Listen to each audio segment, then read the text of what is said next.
O Dembélé acaba de vencer o prêmio de melhor do mundo.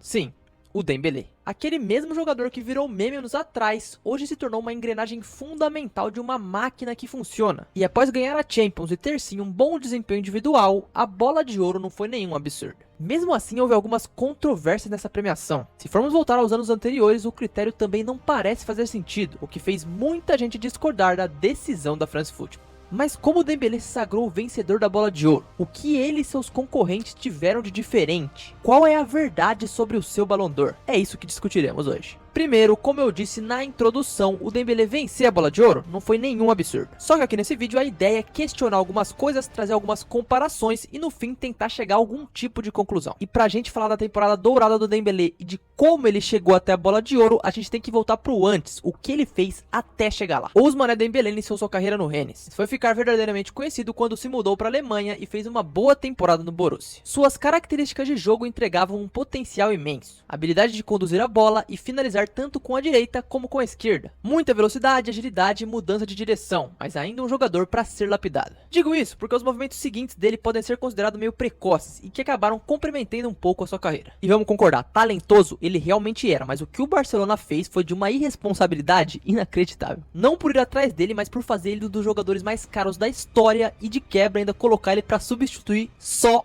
o Neymar. Digo isso porque em 2017 aconteceu a grande transferência dessa última década. Neymar para o Paris Saint-Germain por 222 milhões de euros fez com que o Barcelona ficasse desesperado para uma reposição. E foi um Dembélé de apenas 2 temporadas de profissional que acabou pagando esse pato. Em pouco tempo, o jovem promissor do Borussia teria que se adaptar e se tornar uma realidade em um clube que vivia um caos de gestão. Se não se tratasse de um gênio, a chance de não dar certo era grande. E aqui já dá para trazer um primeiro ponto. O Dembélé nunca foi um gênio e eu acho que nunca será. É um grande jogador que no esquema certo pode ser muito potencializado. E até por isso, se a gente comparar ele com outros bola de ouro, ele fica um pouco para trás, porque o contexto nesse caso é muito importante. Como eu disse antes, sua passagem no Barcelona não chegou ao ponto que se esperava. Os mais de 100 milhões gastos nele renderam na primeira temporada apenas 4 gols, só que é impossível ocupar somente o clube. O tempo de adaptação a um clube como o Barcelona certamente é necessário, normalmente leva um tempo sim para se adaptar a um time tão único e caótico naquele momento, mas o Dembélé tem sua parcela de culpa. A gente vai chegar lá, mas o que dá para adiantar é que fisicamente não era aquele jogador muito cuidadoso. Sim, se via talento nele, mas nada mais do que isso. Mesmo com esse primeiro ano ruim, Dembélé estaria na Copa de 2018 com a França, onde ainda não tinha muito protagonismo verdade e era extremamente jovem, mas mesmo assim venceu o maior troféu possível com a sua seleção. Aquele título poderia ser um divisor de águas para quando ele voltasse para o Barcelona com mais confiança, mas não foi não. Quando ele volta, o que a gente viu foi um Dembélé ainda mais descompromissado e com ainda mais problemas. E a paciência foi acabando, tá? Não que tivesse muita antes também. As notícias que pipocavam na mídia era que Dembélé era um jogador extremamente problemático, se atrasava para treinos, tinha problemas para dormir e é óbvio que isso afetava seu desempenho. Sua falta de cuidado físico também rendeu a ele muitas lesões. Um jogador que poderia ser considerado de vidro, já que nunca estava disponível e quando estava, não servia de nada. Para ajudar ainda era aquele time que se não fosse o Messi, talvez nem para Champions se classificaria. O ET conseguiu levar esse Barcelona ruim para uma semi de Liga dos Campeões em 2019. E se não fosse o Dembélé, talvez o resultado poderia ter sido outro. Naquele momento era consenso geral que aquele jogador não passava de uma promessa super valorizada. Óbvio que qualidade ele tinha, mas se fosse comparar com o jogador que a gente esperava que ele fosse, ia ser tipo, sei lá, um El Shaarawy, não sei se essa comparação é boa. Acho que já deu pra ter um parâmetro de onde ele vinha. Agora vamos dar uma acelerada até chegar nos dias atuais. Antes disso tenho que passar pela Copa de 22, onde seguindo uma projeção lógica, Dembélé até foi titular. Mas aquela seleção tinha muitos desfalques, e meio que ofensivamente o Mbappé carregava. A prova disso é que na grande final, Ousmane Dembélé é substituído com 40 minutos no primeiro tempo. E seguindo a Copa, as coisas já vinham começando a melhorar desde a chegada do Xavi no Barcelona. Aí ele colocou meio que o Dembélé como um cara importante, e ele começa a entregar, tá? Tanto em gols e em assistências. Chamava atenção e internamente até queriam que ele ficasse mais, mas acabou que não rolou. Em 2023, Dembélé aceita se unir ao PSG, numa tentativa do time de se tornar mais francês, digamos assim. De novo, Ousmane ficaria na sombra de Kylian Mbappé, mas o Paris Galáctico dos anos anteriores estava acabando. Isso porque chegou um cara chamado Luis Henrique. Então tá, agora começou a decolagem? Não exatamente. De início, recebendo a camisa 10, Dembélé não inicia lá essas coisas. O próprio Neymar, que tinha saído do clube, deu até uma zoada nele uma vez. Mas bom, Que desfecho que isso teve. O Paris faz uma boa temporada, chega na semi da Champions, mas Mbappé estaria arrumando para Madrid. E aqui começou uma era mais low profile do time. E agora finalmente chegamos na temporada de bola de ouro do Dembélé. Só que aqui a gente tem que ressaltar algumas coisas, qual que era a visão sobre ele e também a expectativa realista. Se você falasse para qualquer um que o Dembélé seria o bola de ouro, você seria taxado de maluco. Até porque faz sentido, os números mostravam isso. Dembélé nunca tinha ido sequer pro top 30 em toda a sua carreira. E a sua primeira temporada em Paris tinha sido somente de 6 gols. O que se esperaria dele? Simples, aqui começa o Masterclass de Luiz Henrique. E foi um time que foi evoluindo e melhorando com a temporada, e o Dembélé fez parte disso. Foi por conta do Dembélé que a chave virou?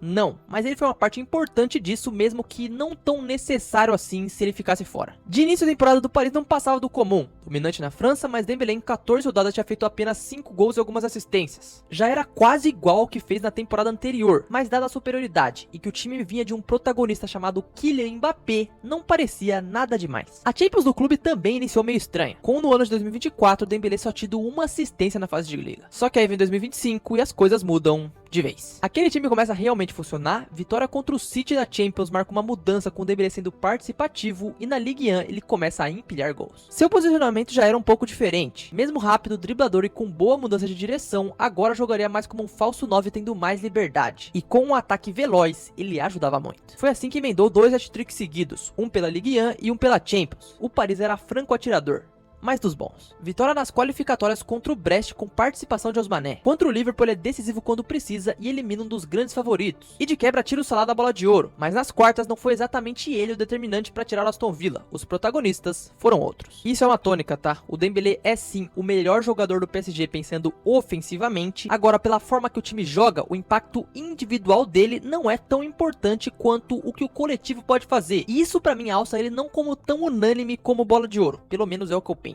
Continuando, nas semis tem gol dele contra o Arsenal na ida, e na volta ele até ficou no banco, mas o elenco de novo consegue suprir. Na final, grande atuação de Désiré Doué, partidas excelentes dos meios campistas e boa atuação de Dembélé, tá? Não foi o grande nome, mas foi bem no jogo sim. Agora a gente olha os números e depois discute, foi bola de ouro ou não. Dembélé não esteve exatamente nos tops de artilharia de Champions. Mesmo assim, essa sua jornada final foi tão boa que renderam pra ele o título de melhor jogador da competição. Ao todo foram 53 jogos, 35 gols e 16 assistências. Sem dúvida, o grande favorito a levantar o Ballon d'Or, talvez não por ser o melhor jogador dentro dos gramados, mas por ser o melhor jogador ou de mais destaque no melhor time. Por isso vamos debater os melhores então. Inclusive absurdo o Rafinha ficar em quinto e o Kane ficar em 13º, mas a gente também vai chegar lá. Vamos debater os critérios e a minha opinião, mas antes disso eu quero parar aqui para pedir para você deixar o seu like e se inscrever aqui no canal. Esse vídeo aqui eu fiz correndo para entregar o mais breve possível pós bola de ouro, então deu trabalho. Por isso, por favor, se você puder se inscrever e também se aparecer o botão hypar, clica aí para me dar uma chance. Vai, não custa nada. E agora voltando, chegamos na premiação. Ressaltar mais uma vez, não foi absurda a vitória do Dembélé, mas quais que são os critérios? Vamos lá, o que foi divulgado é que a votação deveria seguir 3 premissas básicas, como em teoria sempre foi, sem uma ordem específica. Primeiro é o desempenho individual, o poder de decisão em jogos grandes e os números. A outra seria o desempenho coletivo e os troféus conquistados. Tendo por último a classe e o fair play, que pode não parecer, mas pode até decidir algumas premiações. Dito isso, a gente pode discutir ponto por ponto, e eu vou incluir também o encanto. Porque assim, não tá no regulamento da France Football, mas o cara que mais encanta com certeza tem mais espaço na cabeça de quem vota. Isso eu não tenho dúvida. Começando pelo começo, vamos falar de individual. Sem dúvidas, Dembélé com esses números foi extremamente impactante, mas vamos olhar para a temporada do Rafinha. No número bruto, ele foi melhor e entregou mais que o Dembélé. Aqui, ponto pro brasileiro. E se quer falar de jogos decisivos, também fica ruim pro francês. Como eu citei, foi importante sim em jogos da Champions, principalmente na fase final. Mas o Rafinha também tem gols em fases importantes até ser eliminado e leva consigo a artilharia de gols e de assistências. Isso sem contar os El Clássicos na liga, onde também deixou sua marca, uma liga mais difícil em jogos gigantes. Se formos pro critério de encanto, Dembélé sim encantou considerando de onde vinha. Mas na minha opinião, em bola jogada, ninguém fez o jogo do Yamal contra a Inter na temporada passada, por exemplo. O jogador mais imprevisível e encantador foi o Lamine. Ou seja, nesses dois casos que eu falei até agora, o Dembélé foi bem, mas não foi o melhor. O que nos leva ao terceiro ponto, que mostra que o fator coletivo foi sim muito importante, mas pra mim, isso é meio hipócrita. Vamos entender, Dembélé foi o jogador de mais impacto de um time extremamente coletivo que ganhou tudo, mas a magia foi do elenco, não somente dele. Só que se for baseado em quem ganhou a Champions, por que não é sempre assim então? Se o critério de desempenho coletivo é tão importante assim e determinaram a vitória do Dembélé por causa disso, como que o Vini não ganhou no ano passado? Teve menos números que o Dembélé sim, mas foi tão impactante 20 ou até mais nos jogos decisivos e teve os títulos coletivos. O peso usado nesse ano não foi o mesmo usado no ano passado. A vitória do Rodri, como todo mundo sabe, não faz nenhum sentido. Ele não estava nem sequer comparável ao Vini do jeito que estão os Mané, Lamine e Rafinha. E com certeza essa votação não é totalmente parcial. Não sei se é porque ele é francês e é uma revista francesa, mas o fato do Rafinha ficar em quinto e do Kane ficar em 13º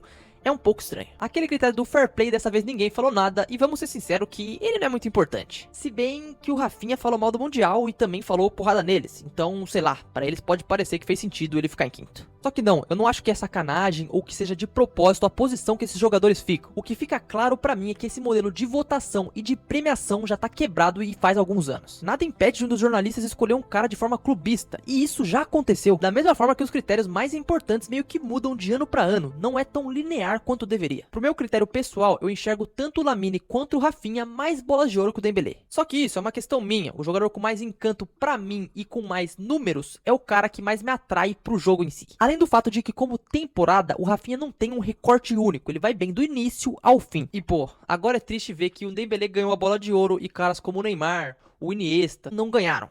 É loucura. E a verdade é que tende a ser cada vez mais dessa forma. O futebol tem sido cada vez menos individual. Cada vez o coletivo será menos imprevisível e o vencedor será o mais constante entre esses jogadores. Talvez os jogadores dessa nova geração atingem números muito maiores do que os da antiga, mas a qualidade é uma coisa que sem dúvidas não vai ser a mesma. O mundo do futebol, claro, vai ter que entender que aberrações como Cristiano Ronaldo e Messi vão demorar a voltar. Só que aproveitando que o Ronaldinho entregou o prêmio, olha a diferença do nível dos top jogadores do ano de 2005. Sem querer ser saudosista, mas isso dá meio que um spoiler pro caminho que o nosso futebol tá indo. Óbvio que existem exceções, o Yamal surgindo parece que vai papar algumas bolas de ouro, mas quando times coletivos como esse PSG ganharem, nomes como Dembélé, que é um grande jogador sim, mas não é nenhum craque, voltarão a vencer. E é meio que dessa linha. De novo, dá pra debater sobre a vitória dele ou não, mas não dá pra dizer que não foi justo. Ele teve títulos, teve bom desempenho individual e boa. Acho que agora podemos concluir o que a gente pode tirar de lição desse prêmio da Bola de Ouro de 2025. Dessa vez o prêmio ficou extremamente condicionado aos troféus coletivos. O desempenho individual teve seu peso, mas não foi exatamente o mais importante. Exemplo disso é o Vitinha na frente do Rafinha. Basicamente podemos dizer que o prêmio de Bola de Ouro tem se tornado mais parecido com o MVP. O PSG leva a Bola de Ouro porque ganhou tudo. Não necessariamente foi o melhor individualmente. Até porque quando tivemos Dembélé contra Yamal,